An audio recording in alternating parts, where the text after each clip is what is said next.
Grant there. Come on up, Grant.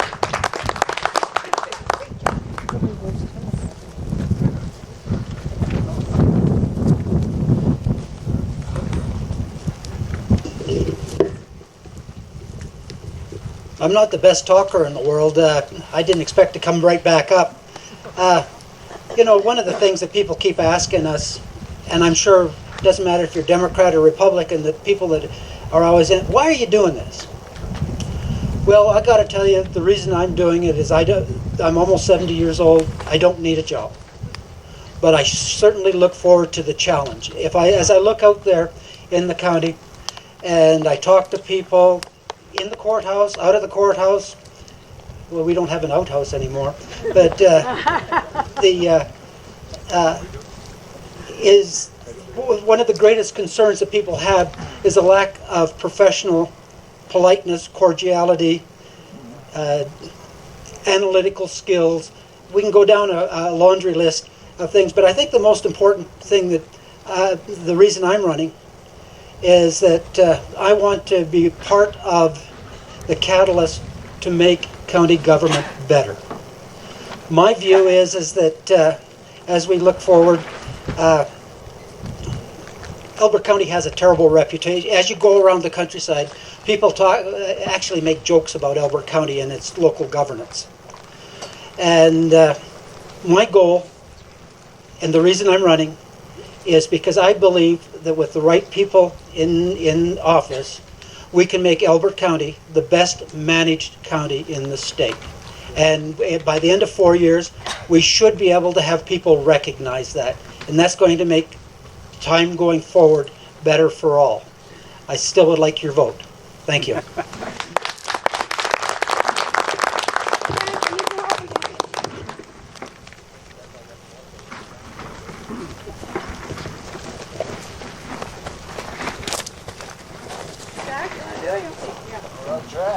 right, Jack, I told you. It's important. Danny William Wilcox. Way to go. Come on, Danny.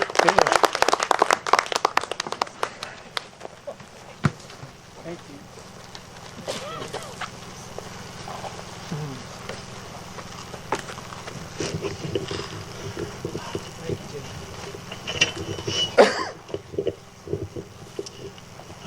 Instead of talking about myself a little bit, being commissioner, I want to talk about one of the most important things I think we can bring to the position. I think all of us, whoever gets in office, and it's what I see, what I've experienced this last couple months, and it has to do with decision-making skills and abilities and using people to make those decisions. And this was one of my last answers I put in that document. So take this opportunity. What follows is based on observations I made over the past month as your appointed county commissioner. Our citizens deserve commissioners that make rational decisions. Okay, I can trace every problem back to a decision made out of haste, emotions, and it's hurt. Our county faces many serious issues, and I've worked to understand their origin, and I've found many of them stem from questionable decisions made in haste, with emotion, without research, and at times in conflict with legal advice. That can't continue. We've got to depend on each other. Who's ever in there, we have to depend on each other. We have to work at making these decisions, and we have to rely on people and listen to people to get input. Because you can't make it by yourself. You can't make these decisions by yourself. The next thing, I'm new to the campaign thing. So additionally, I've heard comments such as a decision would help your campaign. Similarly, you'd please this group if you make this decision. Actually, these comments were they really frustrated me. Impacts on my campaign, my popularity, my future elections, which I don't know if there'll ever be one, will never be considered when I make a decision. I ask all commissioners entering an office in January to remember who you are here for and why you are making your decisions. It's not for you, not for your party or a specific group. Okay? Not from fear of retaliation. Not out of disdain or disregard for individuals. Instead, base your actions on complete analysis, input from many, careful research, and most importantly, remember, it's ethics and morals that guide you in the right decisions also. That's the basis of everything. So, clearly there was a lot of passion behind what I was writing here, and I had to write it 2 or 3 times because I had to calm down while I was writing. So anyway, my name's Danny Wilcox. You're currently your county commissioner for District 2, and really, I will continue to work hard to serve in a professional manner. So, thank you, and I appreciate your vote. Thank you, Danny. We got Jack here, who's going to pull us another name. Hi, Jack. He's getting good at this. That was good. Joel Duvall.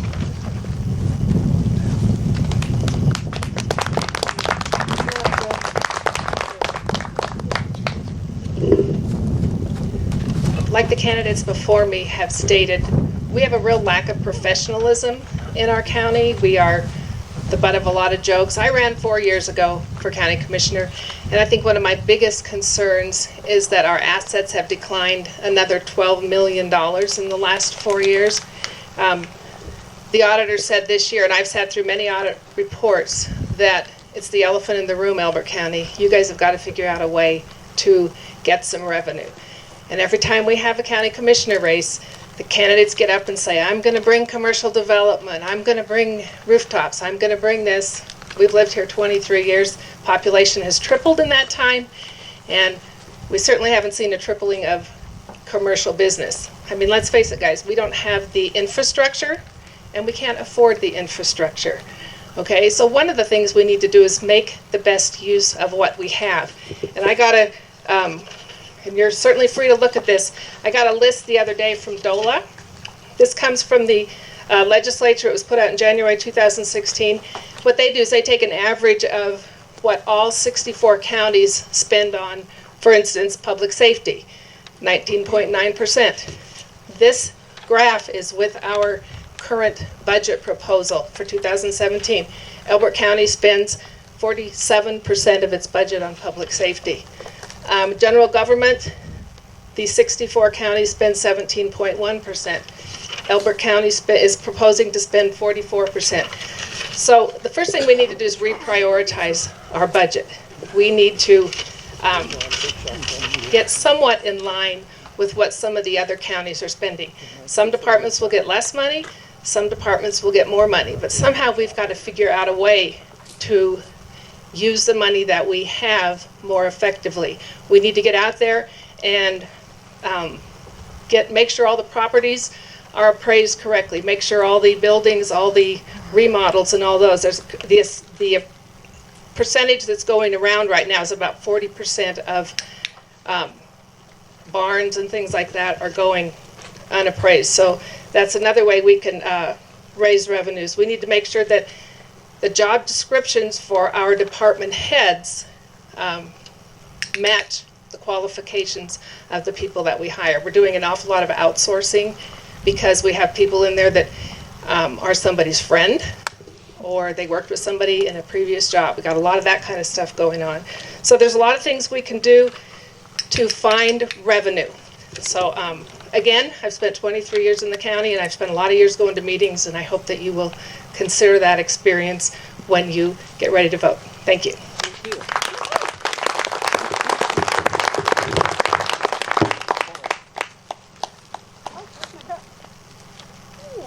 Hey, Marlene, Over there. I think we're only getting 3 minutes on this. Pardon me? I think she only got 3 minutes on that. Is it supposed to be 5? What do? We'll do the same for everything. It's been 3. Okay. Oh, actually, I've been clicking it too. Okay. I know. At 2.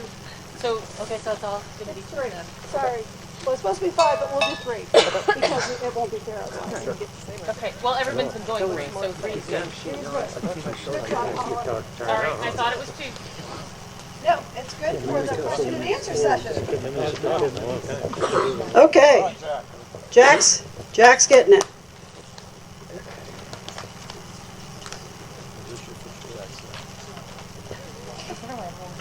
Shrills. Chris. Richardson. Thank you, Jack. Come on up, Chris.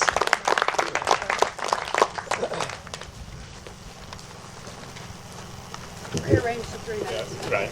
Yeah, and I know we've all got a lot we want to say, and I'll do my best to respect the clicker. Earlier I spoke, I did say I find public service to be a very important thing.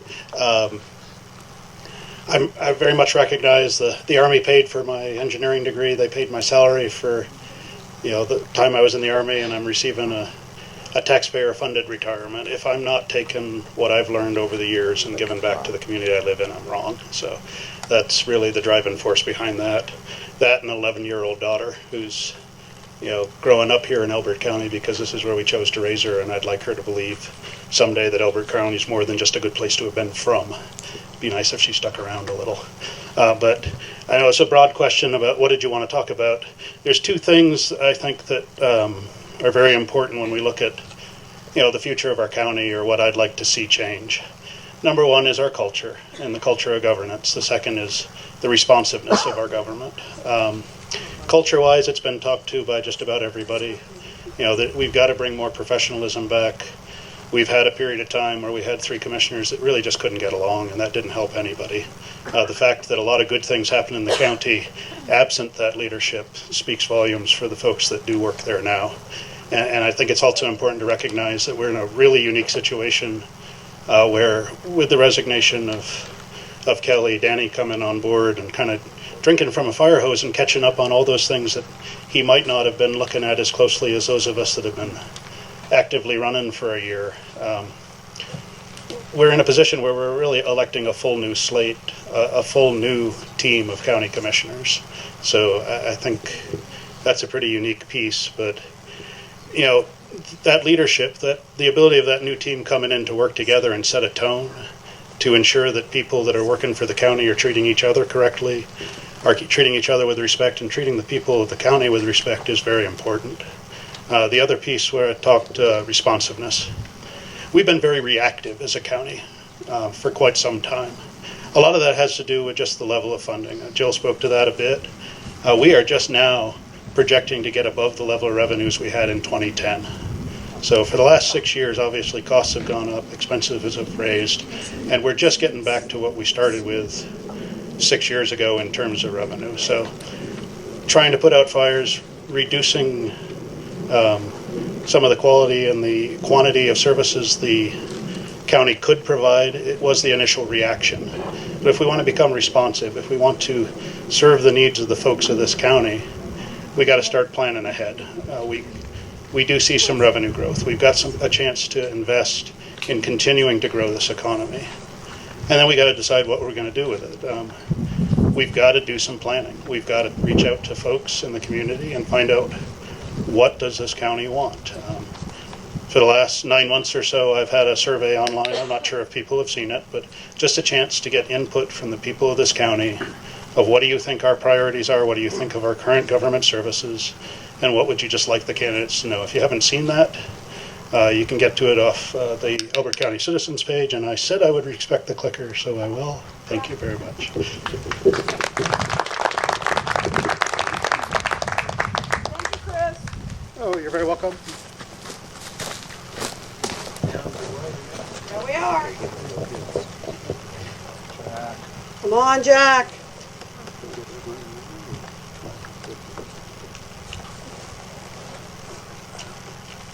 Bart Miller. Barb Miller. Okay.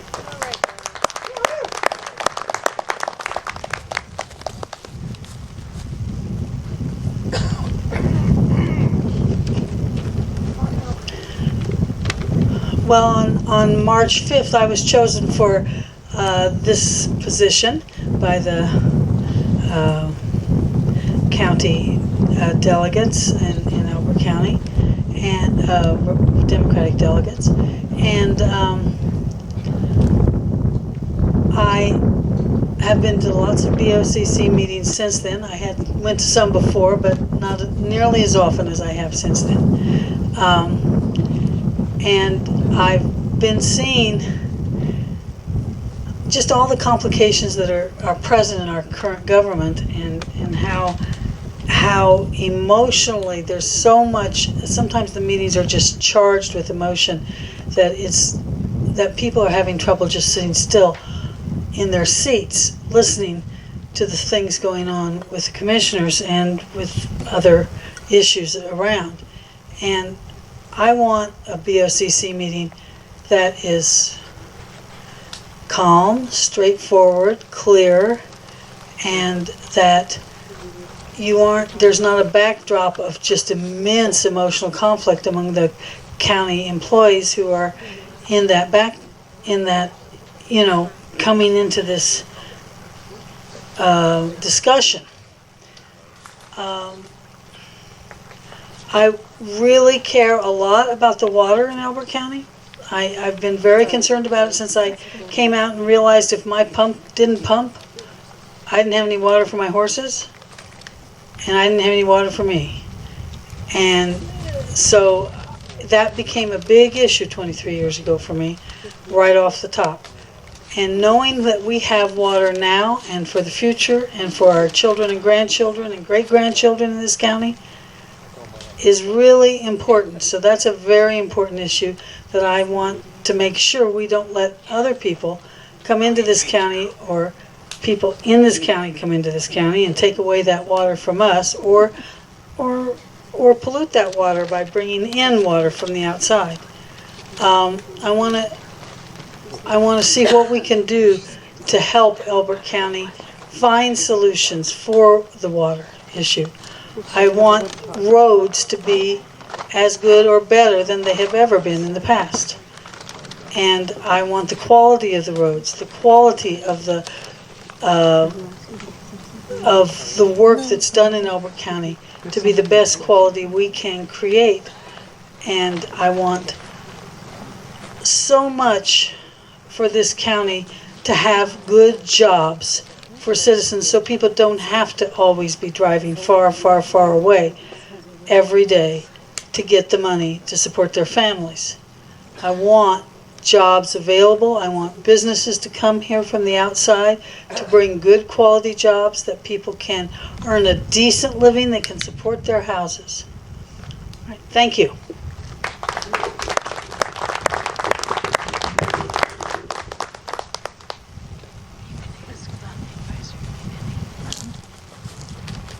Jack is going to complete his task.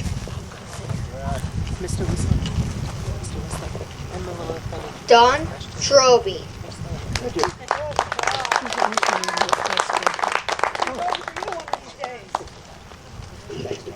Thank you, Jack. You said my name better than a lot of my family does. My campaign is based on transparency. I believe that we should ensure that our citizens' concerns are voiced and acted upon. I think we should have meetings so that citizens can participate, whether meetings are on weekends or later in the night. Currently, 9 o'clock on Wednesdays really doesn't cut it for most of our county people.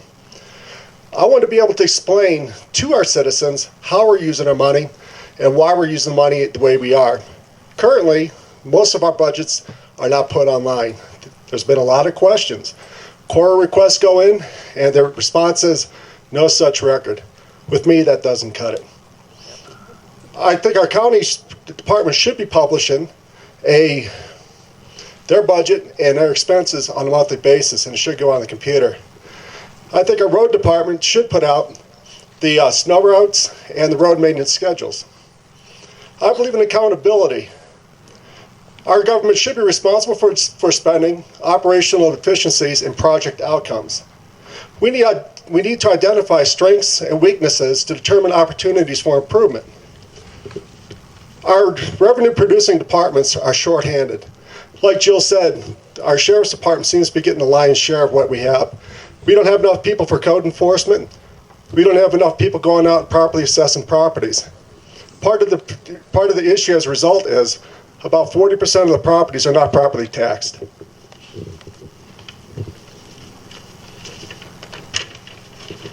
The bottom line is I believe that our government should help us with our quality of life. Quality of life is towards the first responders, whether it's law enforcement, EMT, or fire department. We need to maintain and develop our roadways to ensure that they're safe and passable at all times. We need to protect and sustain our water resources. I am not anti-development, but I am for smart development. Right now, there's some development that may be going on in the county that just ain't smart. We need to foster business development, not the big box stores.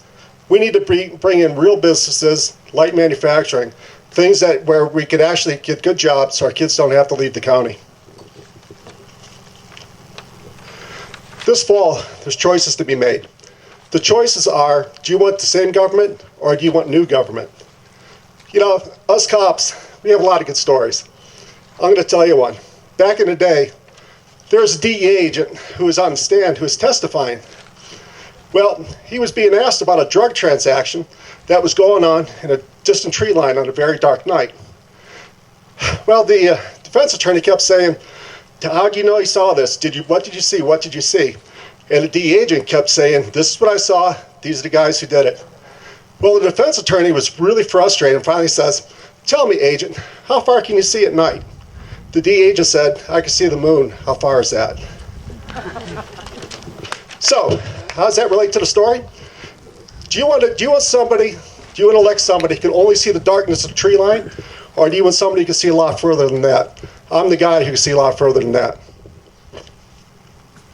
The bottom line is, I want to restore good governance to our government. I want to ensure transparency. I want to restore accountability. Thank you. Thank you, Don.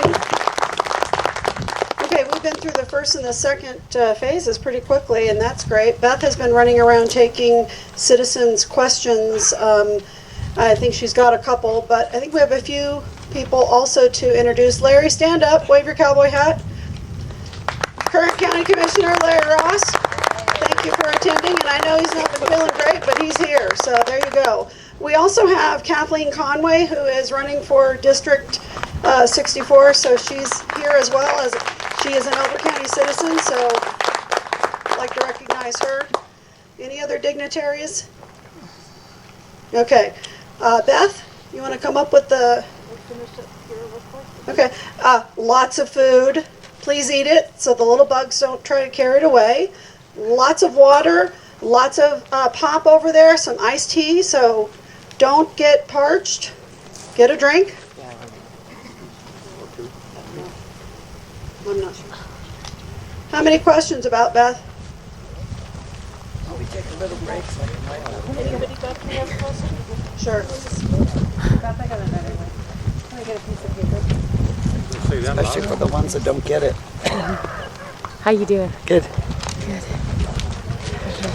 I haven't been manning the camera, so I hope it's at least catching people. I think the questions are coming.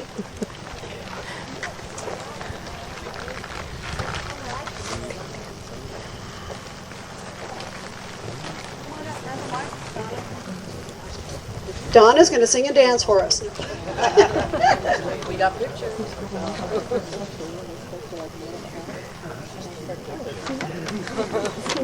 Why don't we take, we have a suggestion to take about, let's see, it's 1:46. Let's take about, 7 or 8 minutes, something like that. We'll have the microphone so people can get their questions into Beth. You can also visit with a candidate for a little tiny bit, but get a snack, please, get a snack, and then take 2. And we'll get started with this as soon as we get the questions a little better organized. So bear with us, folks. This is how grassroots things happen. So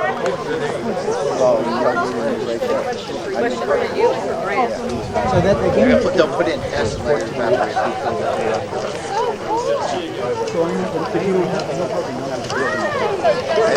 And I understand. So Grant and Chris, Grant and Barb, I'm sorry.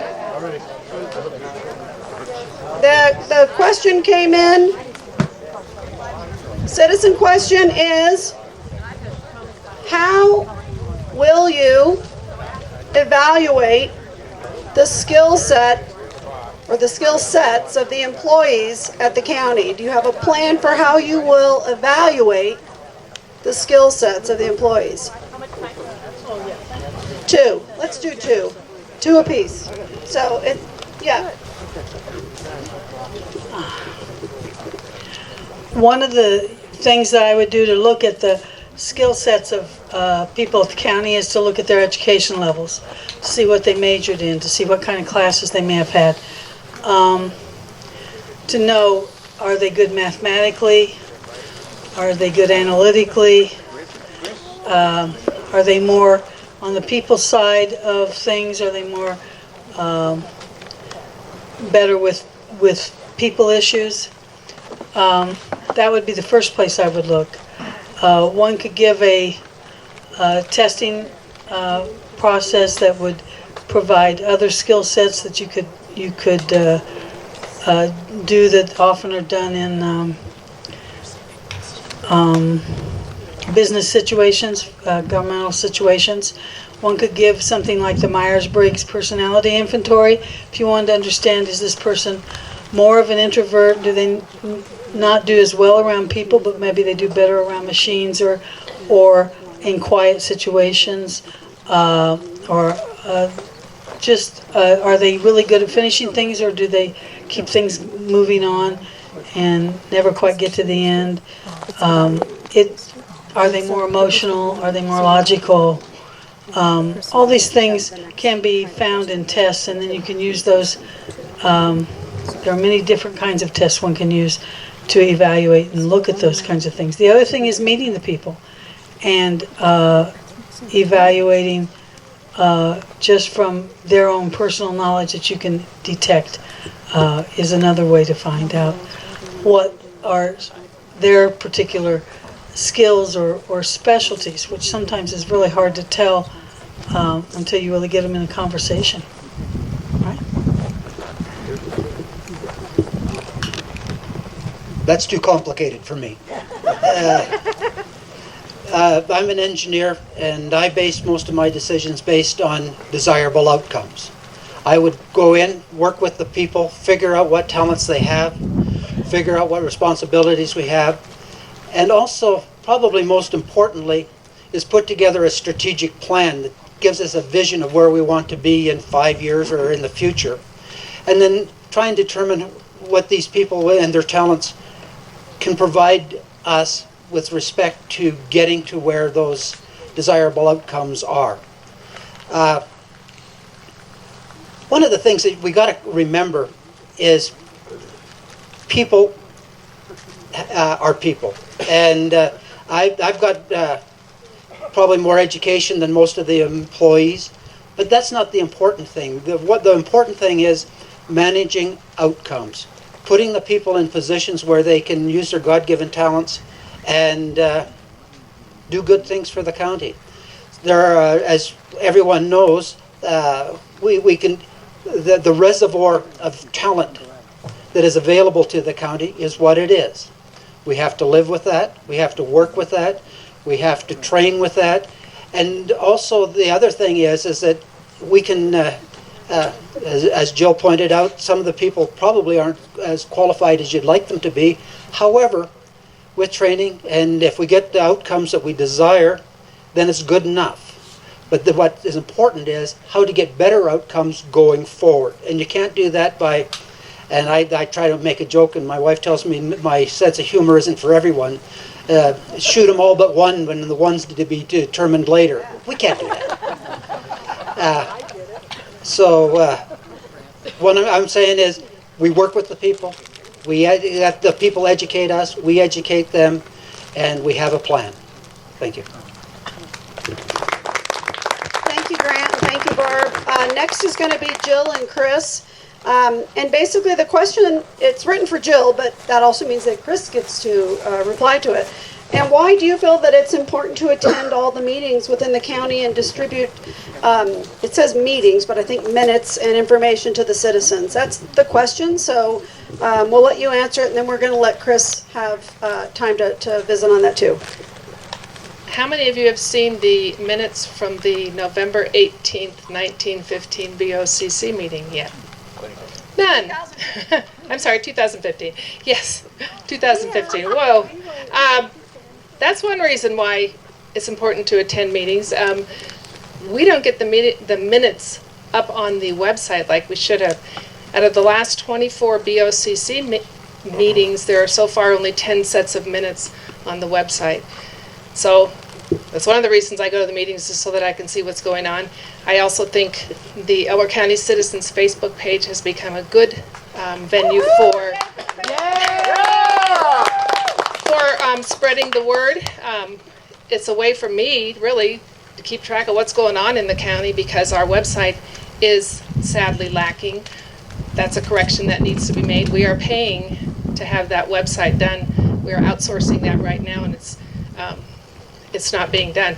Also, when I ran for commissioner 4 years ago, I said we need to have meetings on nights and weekends. My competitor said the same thing 4 years ago. Hasn't happened yet. So to make the meetings more available to everybody, we need to have meetings on nights occasionally, on weekends, and we need to make sure that somehow those minutes of all the meetings are disseminated to anybody that wants to see them. So that's one thing the commissioners need to make sure, that the message to the elected officials is, if your department is in charge of certain meetings, the Planning Commission, the BOCC meetings, then you need to make sure those minutes get up on the website within 48 hours. I've been doing them for the Elbert County Citizens, just a sort of a brief set of minutes, but at least it's something, and it doesn't take that long. So just a way of keeping the citizens informed. Thank you. Thank you. Thanks, Jill. You're not going to get a lot of arguments from me. It's a sad state of affairs when a set of minutes, which legally, sufficiently, a set of minutes for an official meeting is just a record of who was there and what decisions were made. You can almost do that in a check the block format. And I mean, 48 hours for a summary certainly makes sense, but for minutes they actually have to be approved at the next meeting.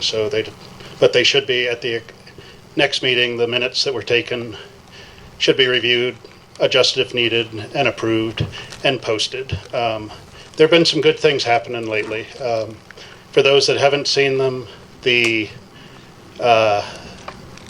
draft budget, which does have to be distributed to people before a public hearing, and the public hearing is mid-November this year, were published, and I think they've been up there for about 3 weeks now. So if people have questions or they want to look at the draft budget for the county, it's there now, well in advance of when it ever has been. And I think about a week or so ago, there was, for the first time to my knowledge, the county had posted the monthly variance report.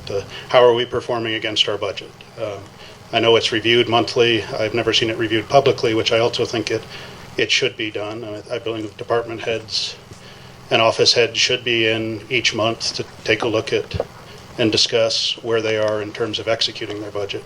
There's a whole lot of legal requirements in the establishment of the budget, public hearings, etc., but there aren't in the execution of the budget as you go forward, and I think that's a place where we need to work.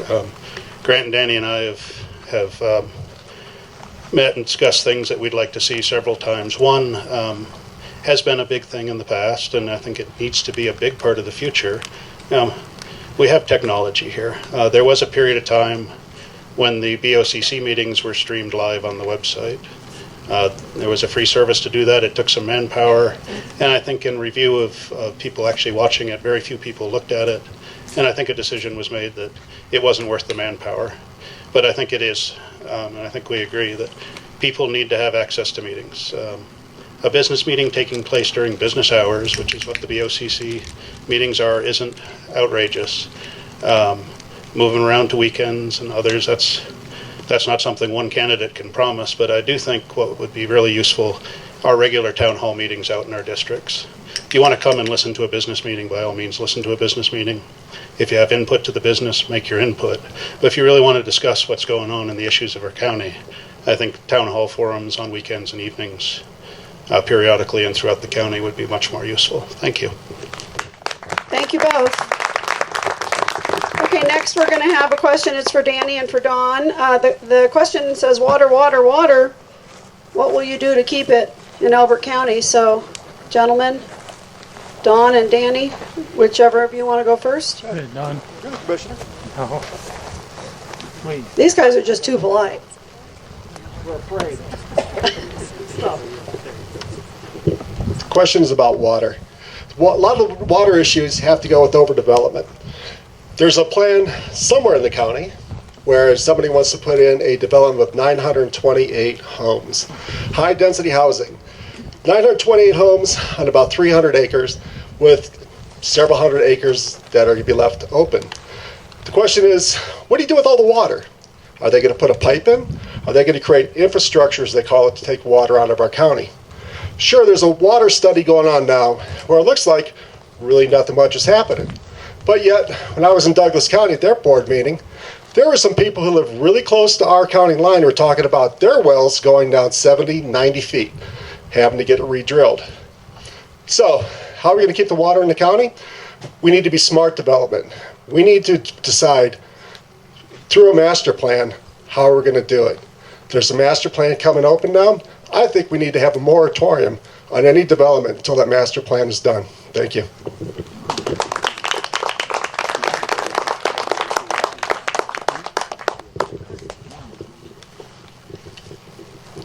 Okay, water. What's the most important factor for us regarding water? What do we need to determine? The life of our water here in Elbert County. That's Don spoke to it, the water plan. We are currently looking over the contract and getting ready to possibly approve that. I mean, literally within weeks. So that plan is incorporated with a well monitoring study.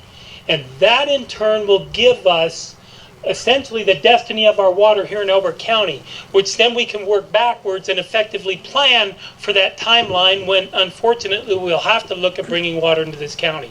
That's one of the most important things that's being done right now, is we're trying to implement that water plan, and we're monitoring those well monitoring studies. That all ties in together with grant money. So that's a process that's going to be completed soon. The next step is, you talked about housing. That is correct. The housing plan is on the website. It's under CDS, and it actually defines a type of housing, wise growth in this county. It talks about cluster developments. It talks your 5-acre ranchettes. What we need to do is to determine and look to the future. Based on our water supply, we need to monitor those types of developments. And Don, you're exactly right. And we need to wisely develop this county so that water stays in this county and in these developments, and be conservative in these developments. The next thing we need to do is that, and I will tell you, we need to be careful, and like we're looking at this contract right now, is water is a valuable commodity, so it attracts people looking for water because it can be sold. That's what we as commissioners need to monitor through our contracts, and we need to watch for that in the future. One way we can is that when you have, big acre sites and you have people with a lot of water to sell, you know what? This is something we can approach them as a county and impress on them the conservation of water and how important it is to our county. It's what we can do based on their property rights. So with that, I hope that kind of helps you with water in our county. So thank you.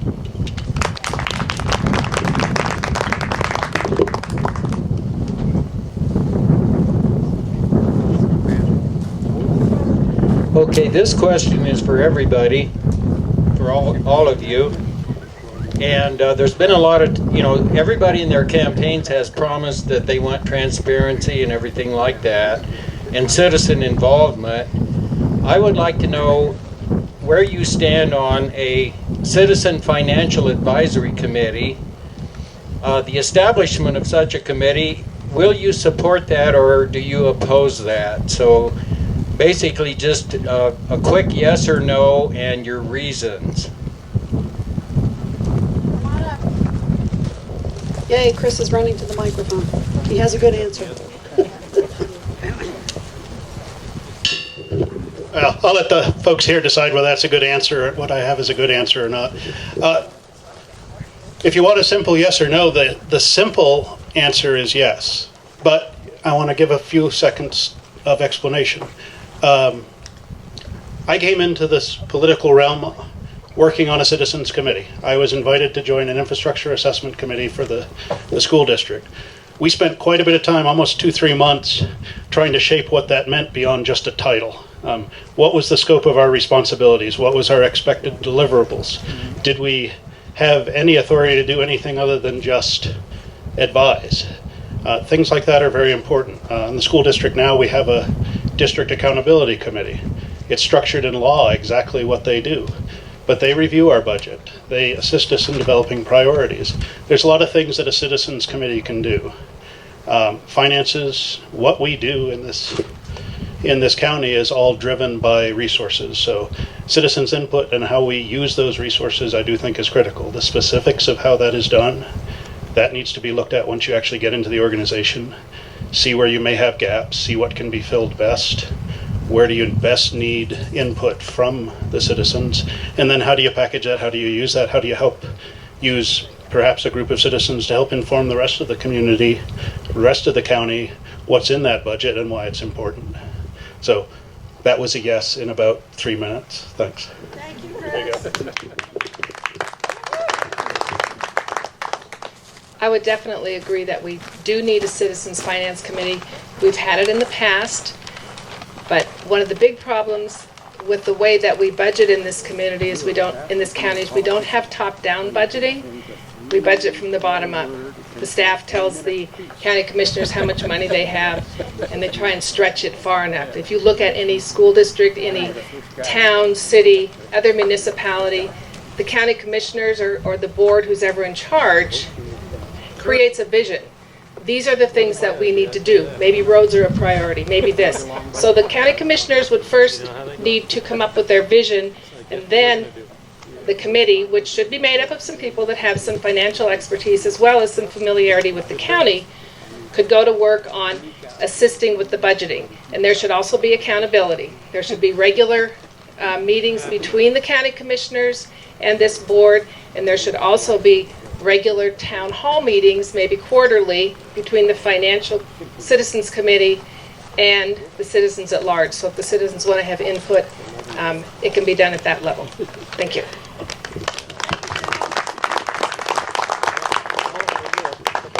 I too am for a citizens committee. Part of the reason for that is whenever you have people who are sitting in their little offices, way up on high, they have their own little world, and there are people below them telling them everything's fine and dandy. This is the way forward. Which is why you get issues like a 30% increase for all the new commissioners, why you get 14-15% increases for all of the department managers, and why none of the workers get a raise. Our road crew, for instance, has not gotten a raise in several years. So is that fair? Well, it is to the bureaucrats. It is to the people who are sitting at the top. If we have people who are regular citizens, we're getting a wider range of input. I think we ought to have some of the workers on the advisory committee too. That'll bring a good dose of reality to those people who are running the county. Thank you.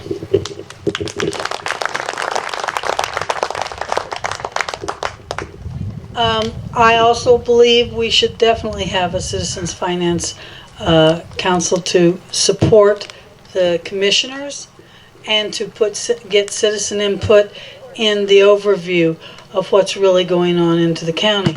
And I think the people should be people like Jim Whistler, who has a lot of experience in finance in his many jobs that he's had. Somebody like Jim Duvall, who has worked in a bank and knows a great deal about financing and how money moves. And other people in the community. There are many people in this county who are extremely bright and extremely knowledgeable in that field, and we can draw on many of them to come and be a part of the finance machinery.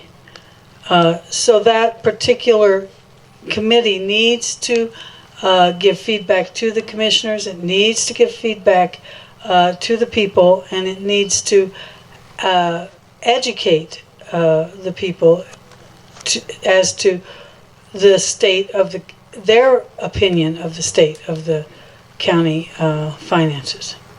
Thank you. Thank you, Barb. Okay, I guess the short answer is yes. Yes, I'm for Citizens Advisory Budget Committee to some degree. Actually, where I came from, we actually had a Citizens Advisory Budget Committee. That's why I'm calling it that, and it was really helpful for us. It really was.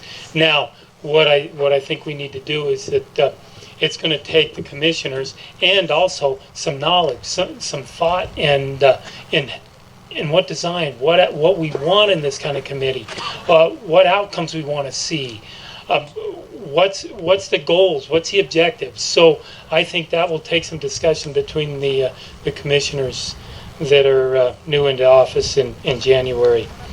One thing I would like to take this opportunity to speak about the financial condition of our county, because I've heard so many things, and I've heard a lot of concerns, and you hear constantly.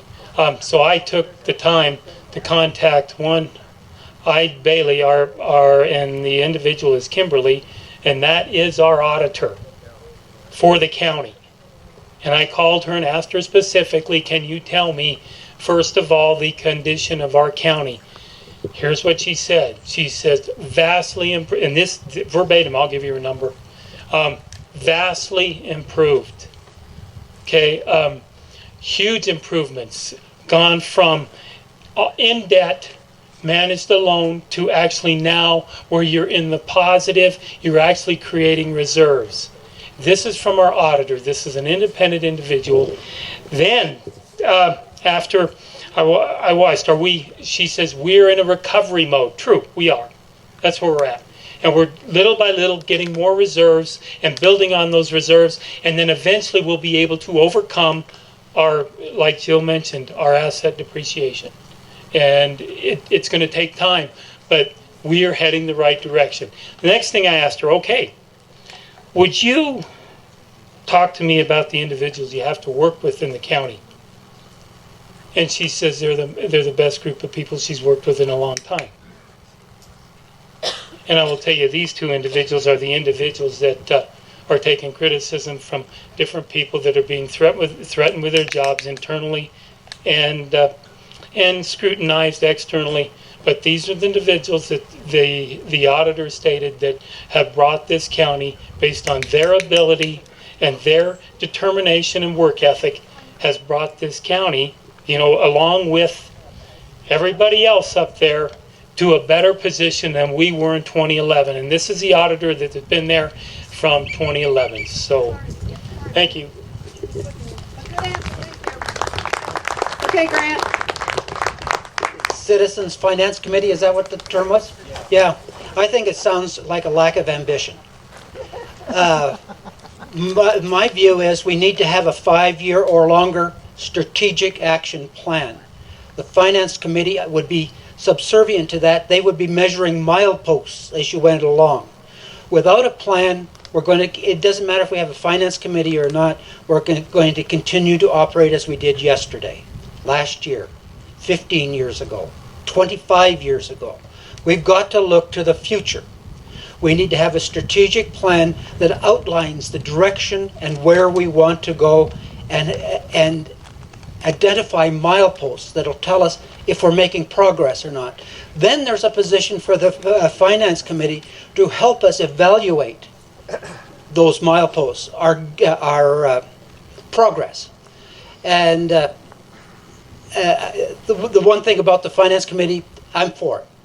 But let's not get ahead of ourselves. What we need is a broader strategic plan that's going to help us know where we're going to, and then that'll help us allocate resources in a much more resourceful way. We got to look to the future. We got to manage for the future, and we can talk about water and all these things. They're all important, and they will all be a portion of the strategic plan. The water studies, all of these type of things, they've got to be inserted there, because committees need to be progressive rather than being kind of a policing action of what we've been doing in the past. I look to the future. I think vision is important, and thanks for listening. going to end up being for everyone. It's kind of been asked in little three different kind of ways, but basically it's in one question it says, what are each of your views on responsible growth? The other one says, Elbert County is the last rural frontier. How will you keep that in check? Okay, so in some regards, let's kind of weave that together and talk about responsible growth, I would say, with some honoring of our rural roots. And anyone can go. It'll be for all candidates, please. Come on, Don. Yeah, I'm coming.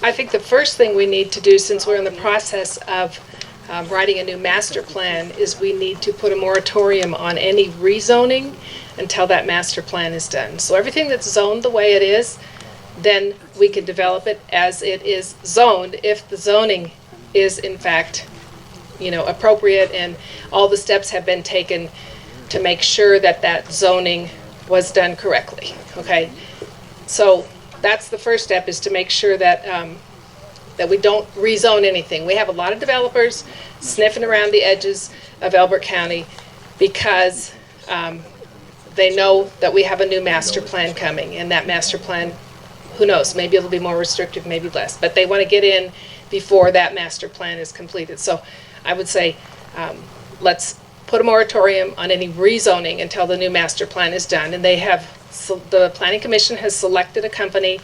They're in the process of finalizing that contract right now. In fact, there's a meeting on November 1st if you want to have any input into that contract or have any suggestions that you'd like to make. As far as developing the county, it needs to be basically, we need to preserve the rural character of the county, I think. We're in a very unusual position because we are a somewhat rural county, right next to a metro county, but right along Douglas County, it's basically the suburbs. So it's a tough one. It's a tough question. The Planning Commission is in the process of looking at some small developments off of Singing Hills, and one of the things that they have said is that they want to develop it so that it's in conformity with the neighborhoods that it's around. If they're already 10-acre plots, let's keep it at that. Okay, this 920 houses on 1,100 acres doesn't quite conform to the 2.5 to 5 acre plots that are across the street from it. So if the Planning Commission is telling some of the developers you need to be in conformity to what's around you, they need to be consistent and tell that to all the developers. Thank you. I'm sure a lot of us have moved from places like Highlands Ranch, Aurora, because we moved out here because of the character that we like. We like the rural atmosphere. We like the bigger lots. We don't necessarily like the congestion. I think we need to try to maintain that as best we can. Development is coming. Development will come, but we need to be smart about it. Through the master plan and through a lot of citizen input, that's how we make the master plan. That's how we preserve the county for our lifetime and for our children's lifetime. Again, development's going to come, but we need to be smart about it. Some of the development we do need is commercial and industrial. We need jobs. If we do that, I think things will be a lot better. We have two major transportation corridors through the county, US 24 and Colorado 86. If there's going to be development, it should be along the transportation routes. And again, that'd be commercial businesses or light industrial. Again, there's things that we can do that we haven't explored. We've heard stories. There was a large car manufacturer that wanted to put a test track here in the county several years ago. It was going to be a track for high altitude testing. They were going to have two tracks, a dirt track, a paved track. They're going to put some accommodations in for the county big shots, or for the corporate big shots. So therefore they could have their testing done, their driving. It would have been a huge revenue influx for the county. That kind of development is what we want. However, the county commissioners at the time decided it just wasn't quite right for us because some of the property that was being used or looked to be used wasn't related to people that they knew. So here we have cronyism that raises its head. Where's that track going now? Adams County. There's a high tension line that was going to come out of the wind farms just to the east of here. That was going to go through Elbert County, again along I-70. There was an easement that the power company wanted. The commissioners at the time says, no, we don't want it to go there. Speculation was that it didn't involve land that was connected to them. We got to clean up this county, folks. And again, I think I can help do that.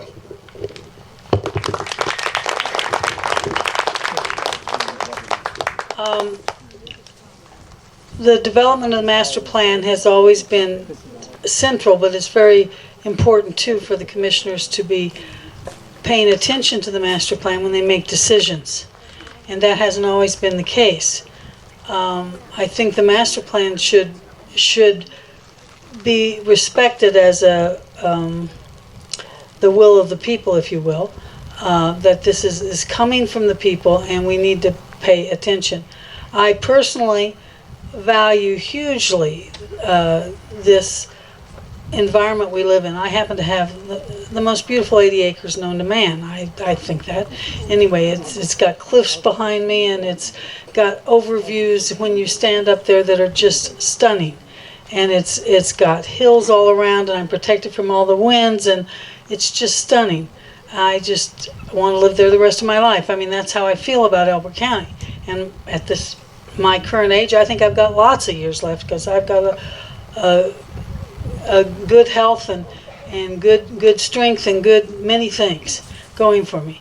And I think that this county can be maintained in an incredible way if we get the right people on board in this election.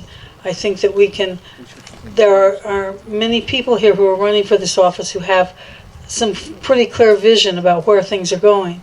And we need to get clear vision leading this group. So I do believe, though, that we need to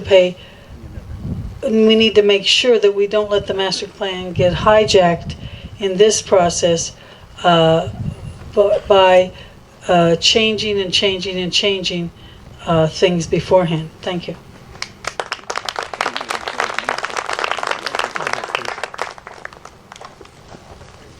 I'm not speaking, gotta get Oh, okay. Go ahead. This is the don't money one.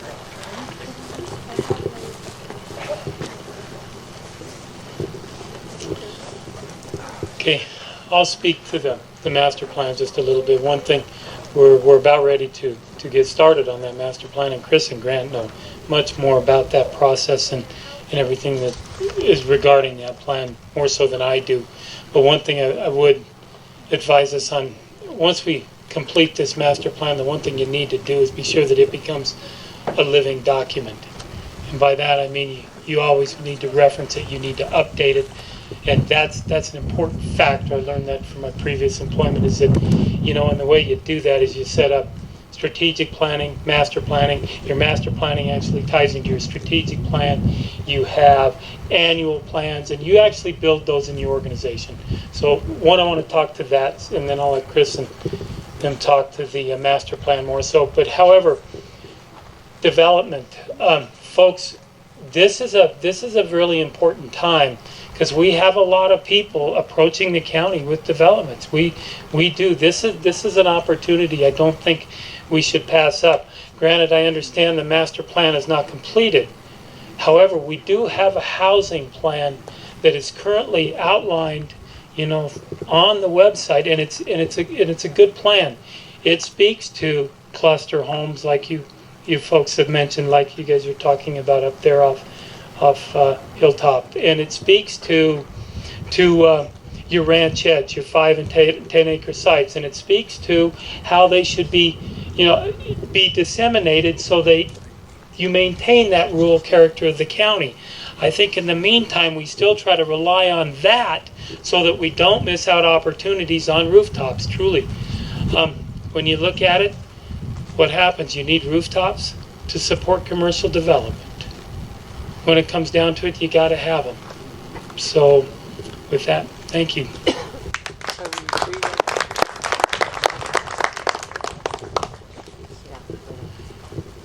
A moratorium. It's a tactic of the lazy. The reason it's a tactic of the lazy is nothing happens during that period. You don't have to think. You don't have to plan. You don't have to determine what the desirable outcomes might be. So, the master plan will probably take 2 years. I hear stories about it taking 6 months, 9 months, a year.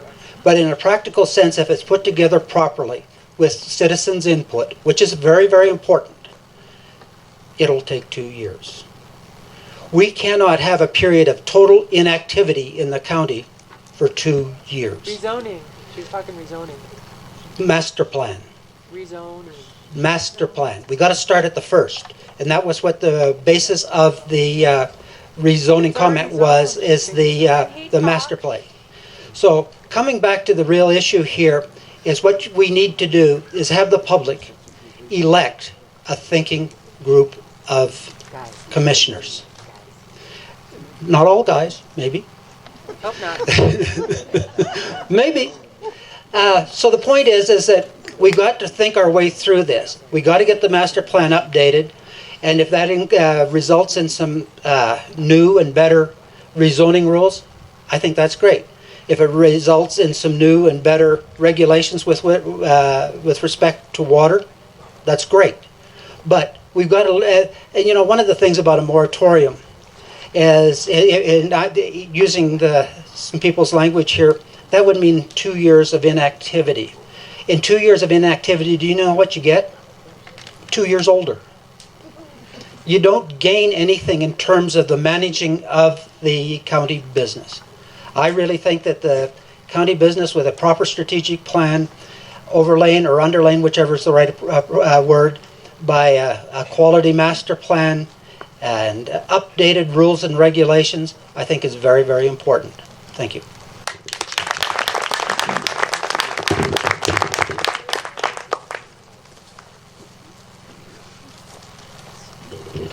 Yeah, obviously everybody's using the words master plan.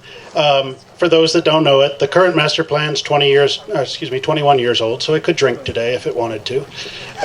There's really, and that's a shame, honestly. A good master plan ought to be updated probably every 3 to 5 years. If I were king, and I'm not going to be, regardless of what the turnout of the election is, I'd suggest in this county that we be brushing it off and updating it every 4 years, so it continuously informs a new group of commissioners as they come into office with what the people of this county want to see. Having worked on the Planning Commission for the last couple of years, this has been a big piece of what we've been working towards. State grant was received. There's some matching funds from the county. It's been a long time since the county's actually had funds to match a grant. We've lost several in the past because we just didn't have the money to put aside. But the focus of our selection and the focus of the request for proposals that we put out was to bring in a firm that had experience in bringing together public consensus, to get public input, not to steer it in any particular direction or not. This is a product of the Planning Commission, not the county commissioners. It's really a product of the citizens.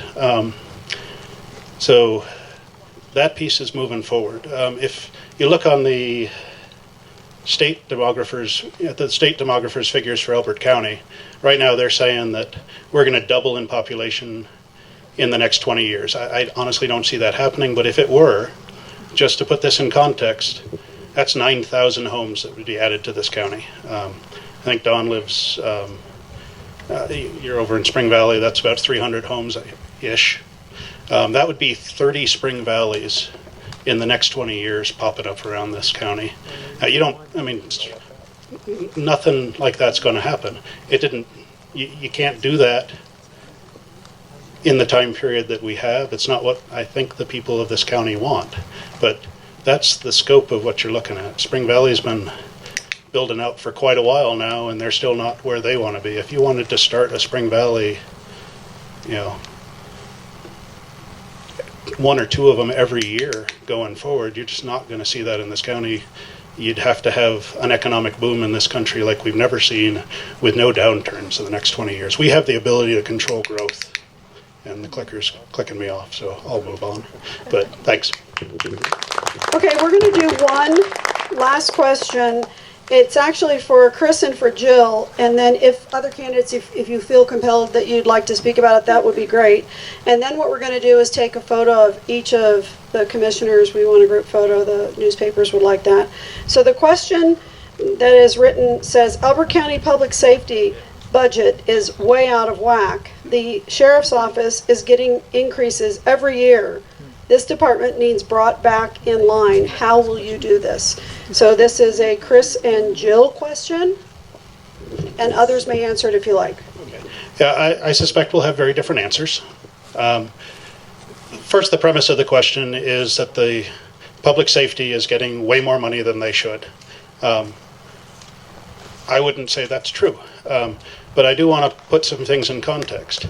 That is one piece of our county that operates 24 hours a day, 7 days a week, not only covering just what the county is responsible for, but after 5 p.m. and weekends, they're also covering the municipalities.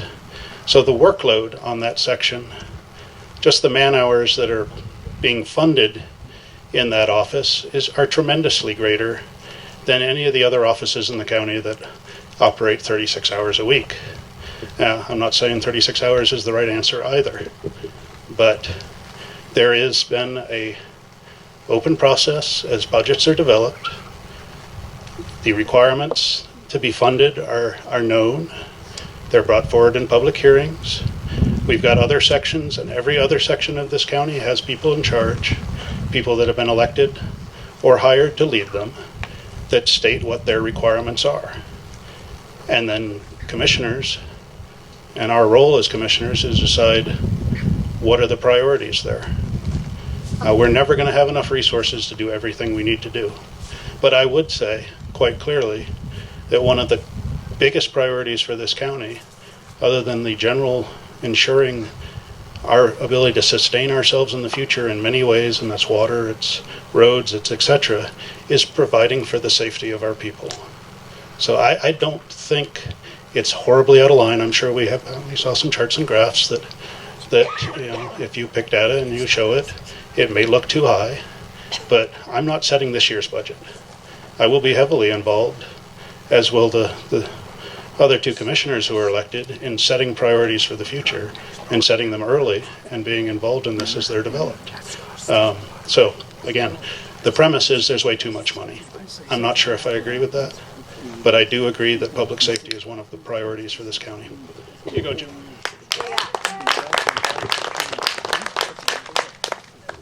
One of the things I've tried to get a hold of for the last 2 or 3 years is a line item budget from the Sheriff's Department, and I've put in CORA requests, Freedom of Information, and I've gotten responses, no such document exists. So I haven't been able to look at it line by line, but I did show you that chart. All the counties averaged together, 64 counties spend 19.9% of their budget on public safety. Elbert County spends 37% of its budget on public safety. So I think it definitely behooves that we look at it more carefully. We met with the road and bridge guys this week who have 2 water trucks and only one of them is operating, you know, and they are operating with the same number of employees that they had 30 years ago. And they wonder why sometimes their equipment isn't quite as up to date as the sheriff. We have 47 vehicles in the sheriff's department and 17 or 18 deputies. So to me, that's something that definitely needs to be looked at. It's all part of reprioritizing the budget. And you say, yes, we have to have public safety, but you know, so do the other 63 counties in the state. And if they can do it on an average of approximately 20% of their budget, we ought to be able to come in somewhere close to that. So I think that needs to be carefully scrutinized. Thank you.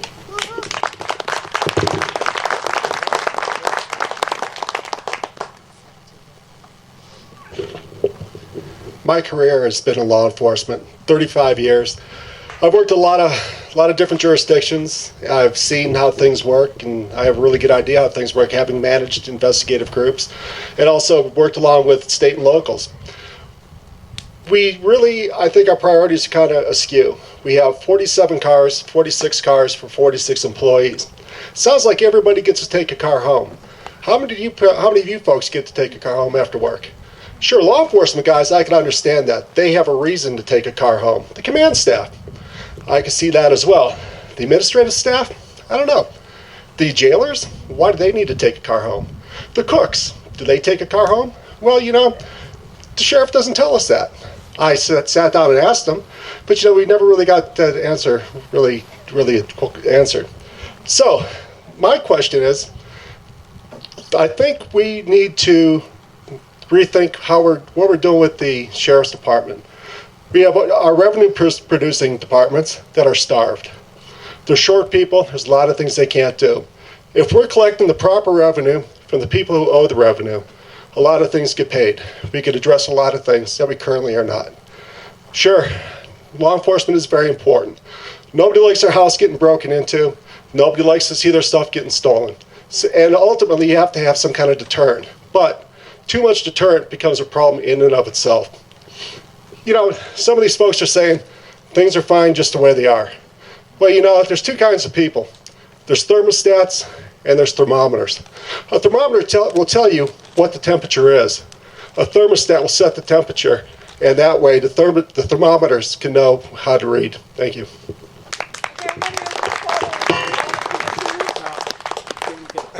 Thank you all very much. Danny wants to go. Oh, Danny wants to go. And then I we're just doing have the a photo. couple Okay. things I'd like to say. Yeah, go right ahead, please.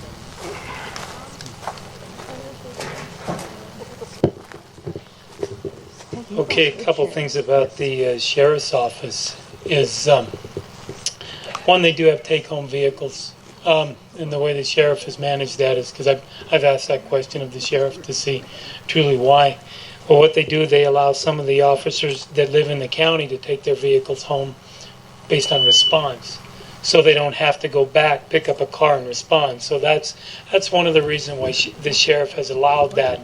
And I'm fortunate that I've got one just right across the street that actually will respond from his house instead of having to go back to the county, or be able to respond later at night when you have an officer that's way out in the district and the response time is going to be lengthy. So, and there are other cases where he will allow people to use a take-home vehicle if they go out of the county, but there's specific duties that those individuals actually accomplish for the county or for the sheriff's office. One, they allow an individual to take one home that's down by Castle Rock, which is in Douglas County. Now that individual then goes to the Douglas County Dispatch Center and picks up all the paperwork on a daily basis and brings that back and forth. So the sheriff does monitor that, and you are right. And I was just kind of wanted to clear a little bit of that up. The other thing I'm kind of familiar with, and Don, you probably are too, is the number of responses that the sheriff is encountering now. Currently, 4 years ago, we were responding about 6,000 incidents a year. Currently, we're hitting the 16,000 mark, which, I mean, there's a lot. Now, I've asked him, can you research this and find out why the increase?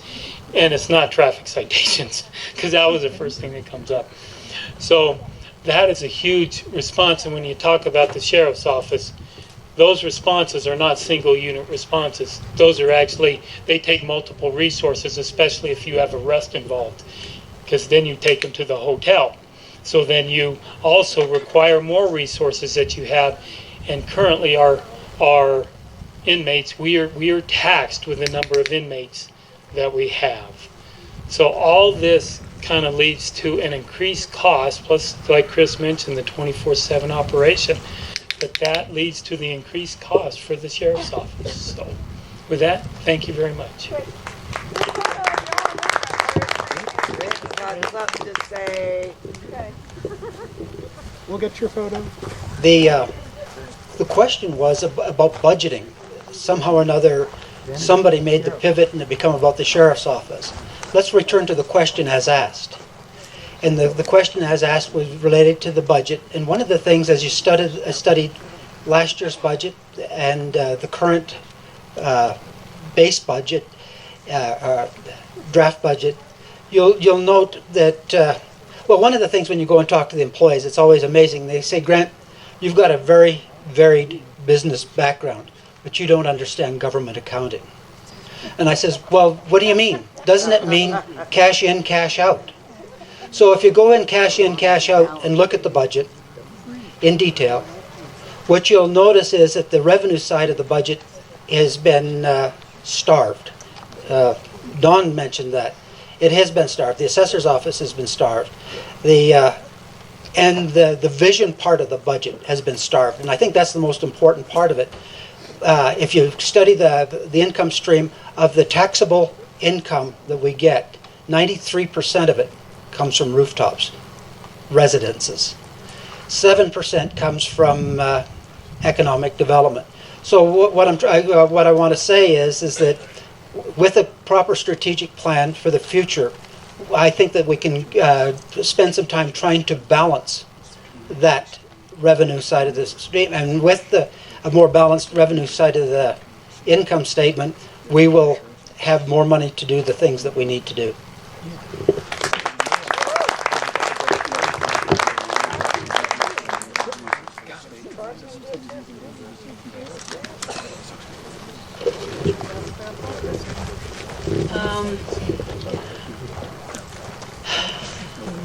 And we looked earlier this year at the 2015 budget when the assessor, the auditor presented it to us at the Board of County Commissioner meeting. And among the evaluations was that in our 2015 budget, only 1 year ago now, we had about the same percentage as the state percentage for the sheriff's office. We had about a 19 to 20% share. So how in just 2 years later, that's because we're talking about the 2017 budget, are we up to that 37%? That's, or 47%. Which one is it, Joe? 37%, okay.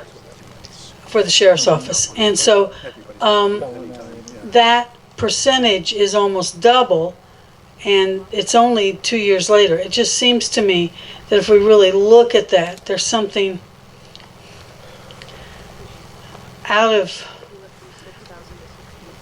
norm here. That is, the 16,000 calls was probably someplace already actively happening. So I think there's something else going on here that doesn't make much sense. I don't know what it is exactly, but it's not making sense to me in my math. Thanks. Okay, well, thank you all for coming. Thank you very much to the candidates, and we would like all the candidates to get up here for a group picture before you leave.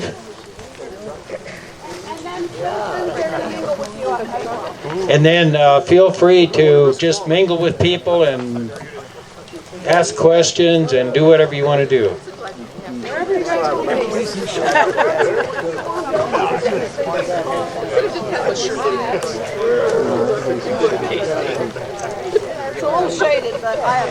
What if they moved up a little bit into the sunny part? Yes, we're on the shadow. Keep going. A little more. Oh, that's a little better. A little better. I got it.